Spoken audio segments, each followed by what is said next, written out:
شاہ news میں آپ کا استقبال ہے۔ تازہ ترین خبروں کے لیے دیکھتے رہیے شاہ نیوز۔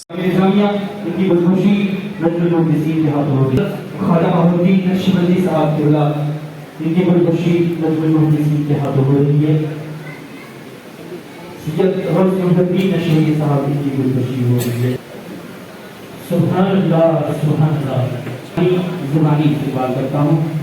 ملا فیض کریمانہ مجدد الفسانی کا، ملا فیض کریمانہ مجدد الفسانی کا، ہوا میں جب سے دیوانہ مجدد الفسانی کا، ملا فیض کریمانہ مجدد الفسانی کا، ہوا میں جب سے دیوانہ مجدد الفسانی کا، شریعت کا طریقت کا جس کو جان ملتا ہے، شریعت کا طریقت کا سبھی کو جان ملتا ہے، پیوں گا میں بھی پیمانہ مجدد الفسانی کا، پیوں گا میں بھی پیمانہ مجدد الفسانی کا۔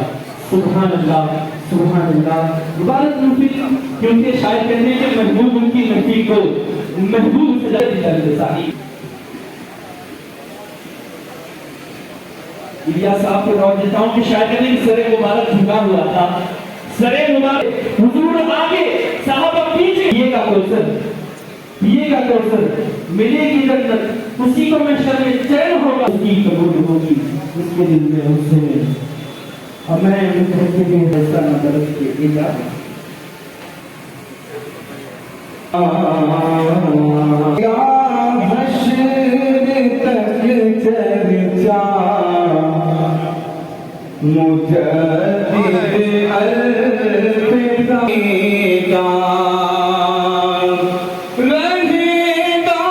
حشر تک چرچا مجدد الفسانی کا، ملک بھی پڑے وہ اپنے وقت کا صدیق عمر عثمان، عمر عثمان حیدر تھا۔ شیخ الحدیث جامع نظامیہ عظام اللہ العظم العالیہ کی انتہائی بصیرت افروز تقریر اور حضرت سیدی مجدد الفسانی قبلہ علیہ رحمت و رضوان کی عظمت و شان پر مشتمل نورانی بیان سننے کا شرف حاصل کر رہے تھے، جاتا ہے قلوب میں تغیر پیدا ہو جاتا ہے۔ سبحان اللہ۔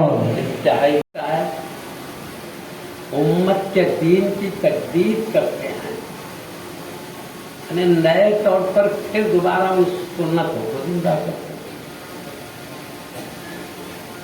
اب زمانہ جیسے بڑھتے جاتا ہے، ایک ایک آقا کی پیاری پیاری بات مٹتے چلی جاتی ہے، گمراہ لوگوں کی کوشش سے، پھر حق پرستوں کی سستی کاہلی سے، اس طرح علماء فرماتے ہر سال کچھ نہ کچھ نئی بدعتیں پیدا ہوتے رہتی ہیں۔ دین میں آقا کی پیاری ادائیں سنتیں ختم ہوتی ہیں، ان بدعتوں کو ختم کرو، مگر بدعت سے مراد دھوکہ نہ کھائیں۔ علماء نے صراحت کی ہے اہل سنت کے عقیدے کے خلاف جتنے عقیدے ہیں علماء نے محدثین نے ان عقیدوں کو بدعت کہا ہے۔